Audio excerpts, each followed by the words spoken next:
우리 우주는 어떻게 되는가? 인류가 탄생한 순간부터 지금까지 우리를 계속해서 괴롭히고 있는 질문이죠. 다행히 1915년 아인슈타인이 일반 상대성 이론을 발표하며 천문학은 놀라운 속도로 발전하였고 이제서야 우리는 우주에 대한 건설적인 이야기를 나눌 수 있게 되었습니다. 하지만 정작 아인슈타인은 우주는 더 이상 팽창하지 않고 그 상태 그대로라는 정적 우주론을 믿었는데요. 우주는 오늘도 내일도 그리고 먼 미래에도 영원 불멸할 것이라 생각했죠. 그러나 1927년 벨기에 천체 물리학자 조르주 르메르트가 아인슈타인의 장방정식에서 우주가 팽창한다는 사실을 알아내며 많은 우여곡절이 있긴 했지만 결국 과학계는 우주가 팽창한다는 사실을 받아들이게 되었죠. 이제 우주는 커지지도 작아지지도 않는 정적인 상태가 아니라 알 수 없는 미래를 향해 계속해서 나아가고 있는 중입니다. 그렇다면 과연 이 우주는 어떤 미래를 향해 가고 있는 걸까? 오늘 방구석에서 알아볼 과학, 우리 우주는 어떻게 될까? 지금 바로 시작합니다.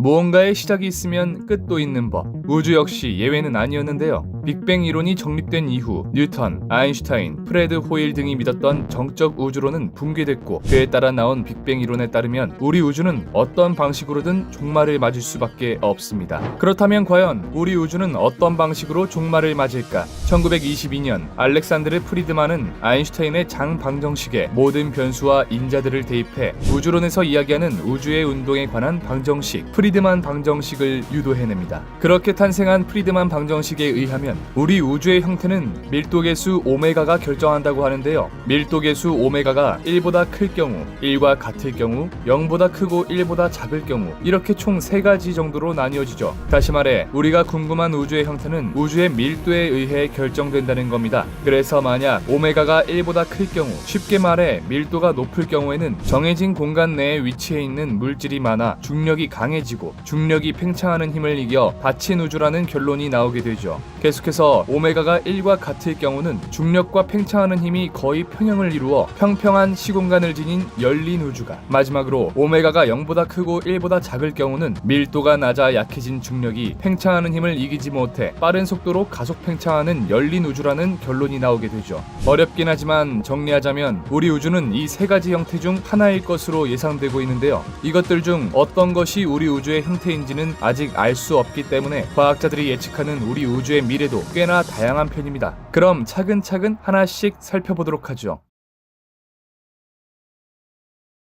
첫 번째 우주 멸망 시나리오는 오메가가 1보다 클 경우, 즉 닫힌 우주의 경우인 빅 크런치입니다. 빅뱅이 한 점에서 무한히 팽창했다는 우주의 기원을 설명하는 이론이라면 빅 크런치는 그와 정반대라고 할 수 있는데요. 계속해서 팽창하던 우주는 우주 전체 질량에 의해 발생하는 중력을 이기지 못해 팽창 속도가 0이 되는 시점에 도달하게 되고 그 이후부터는 팽창이 진행된 기간과 동일한 시간 동안 반대 방향으로 팽창, 즉 수축을 하게 됩니다. 빅뱅이 한 점으로부터 시작해 무한한 공간을 이뤘다면 빅 크런치는 무한한 공간이 다시 한 점으로 가는 과정인 것이죠. 만약 빅 크런치 시나리오대로 우주가 팽창을 멈추고 수축하기 시작한다면 우리는 여지껏 보지 못한 불지옥에 시달리게 될 것입니다. 우주 공간의 밀도가 높아지면 우주 배경 복사의 온도가 점차 증가하면서 우주는 빅뱅 당시의 불덩어리와 같은 모습으로 돌아가게 되는데요. 우주의 크기가 현재보다 1000배 정도 작아지기만 해도 우주의 온도는 태양 표면 온도 절반까지 올라갈 것이라고 합니다.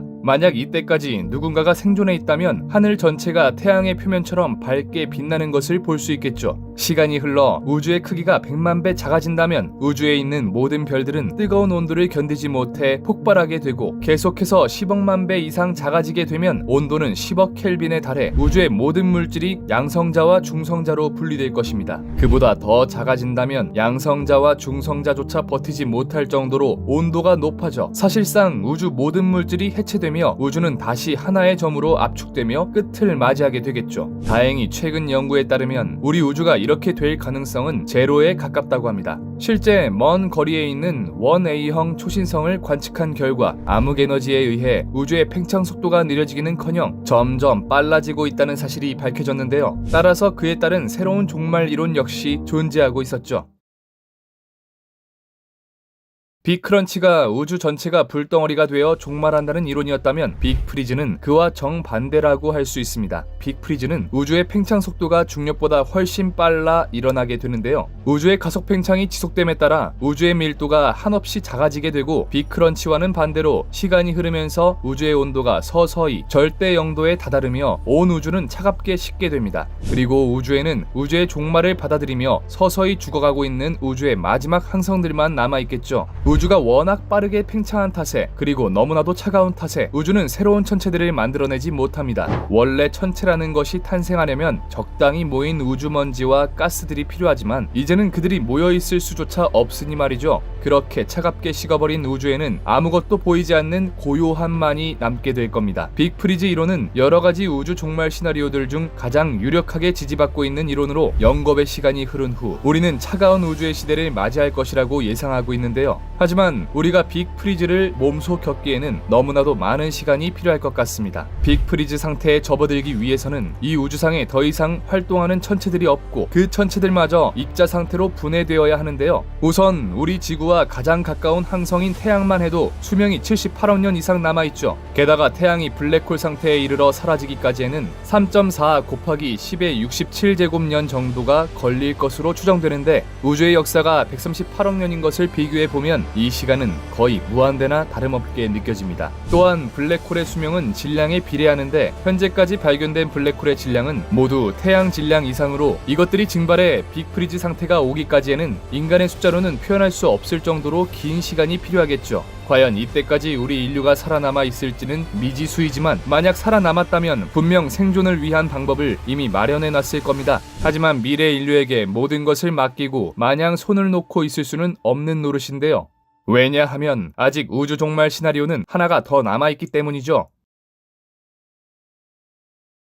마지막 시나리오인 빅립은 빅프리즈와 비슷하면서도 다른 시나리오입니다. 빅립 역시 오메가가 1보다 작을 경우 일어나게 되는데, 빅프리즈보다 더 극단적인 상황에 이르게 되죠. 빅립은 우주를 팽창시킨다는 암흑에너지의 양이 과도하게 높아질 경우 일어나는 시나리오로, 아직은 우리가 아무것도 알아낸 것이 없는 암흑에너지의 성질에 의해 좌우되는데요. 만약 암흑에너지가 우주의 크기에 상관없이 밀도가 변하지 않는다면 우리 우주는 빅프리즈로 끝이 나게 될 겁니다. 하지만 우주 속 빈 공간을 차지하고 있는 암흑 에너지가 모종의 이유로 우주가 팽창할수록 밀도가 증가하는 성질을 가지고 있다면 우주는 더 빠른 속도로 팽창하며 말 그대로 우주 공간을 찢어버릴지도 모릅니다. 현재 암흑 에너지에 의한 청력은 중력보다 강해 이미 우주를 팽창시키고 있는데요. 그런 상황에서 암흑 에너지의 양이 증가해 팽창 속도가 더 빨라지게 된다면 자연계의 4대 힘 중 약한 핵력부터 시작해 전자기력, 강한 핵력까지 모두 이겨내며 은하와 별은 물론 원자와 원자핵까지 죄다 찢어버리고 말 겁니다. 현재 암흑에너지는 엄청나게 멀리 떨어진 은하단 사이를 갈라놓는 수준에 머무르고 있는데, 빅립은 별이나 행성을 찢어놓는 것도 모자라 결국엔 원자핵까지 모두 분해시켜버릴 것이라고 이야기하죠. 그야말로 우주의 가장 처참한 최후일 것입니다. 하지만 다행히 현재 관측에 의하면 우리 우주가 빅립으로 끝날 가능성은 거의 없다고 하는데요. 여러가지 종말 시나리오 중 빅립이 가장 끔찍한 것 같습니다. 굉장히 많은 우주 종말 시나리오 중 현재 가장 유력한 것은 우주가 절대 영도에 다다라 차갑게 식게 된다는 빅프리즈 이론입니다. 어찌 보면 오늘 알아본 3가지 이론 중 가장 평화로운 우주의 종말이죠. 꽤나 오랜 시간 동안 빅프리즈 이론이 지지받아오며 빅프리즈를 막을 방법에 대한 이야기도 상당히 자주 거론되었는데요. 하지만 우주가 무한히 팽창해 엔트로피 역시 무한히 높아지는 빅프리즈를 막는다는 것은 물리학의 근간인 연력학 제2법칙, 엔트로피 증가의 법칙을 뒤집는다는 것으로 사실상 불가능에 가깝죠. 만약 그럴 수 있다면 빅프리즈가 오기도 전에 우리는 이미 우주에서 초월적인 존재가 되었을 겁니다. 그러나 한편으로는 다행입니다. 여러가지 종말 시나리오 중 인류가 그나마 오래 살 수 있는 것은 바로 빅프리즈이기 때문이죠. 우주 전체가 태양보다도 뜨겁게 타오르다가 결국엔 원자핵 하나보다도 작은 크기로 뭉쳐지는 빅크런치나 모든 원자핵, 쿼크까지도 갈기갈기 찢겨버리는 빅립과는 달리 빅프리즈는 우주가 서서히 죽어가면서 아주 오랜 시간 동안 지속되게 됩니다. 비록 연력학 제2법칙을 위배하는 것은 찾아내지 못할지라도 발달한 과학기술로 생명을 유지할 물질과 에너지만 충분히 확보할 수 있다면 다른 두 시나리오에 비해 압도적으로 오랜 시간 동안 문명을 유지할 수 있지 않을까요? 어쨌든 우리는 우리의 우주가 어떤 종말을 맞을지 아직까지는 제대로 알 수 없습니다. 과연 우리 우주는 어디로 가게 될까요? 영국의 물리학자 브라이언 콕스는 말했습니다. 생애 처음으로 우주는 영원하고 불변하게 됩니다. 우주는 더 이상 무질서해질 수 없기 때문에 엔트로피는 마침내 증가하길 멈추게 됩니다. 아무 일도 없을 것이고 일어나지도 않을 겁니다. 영원히. 지금까지 방구석 과학이었습니다.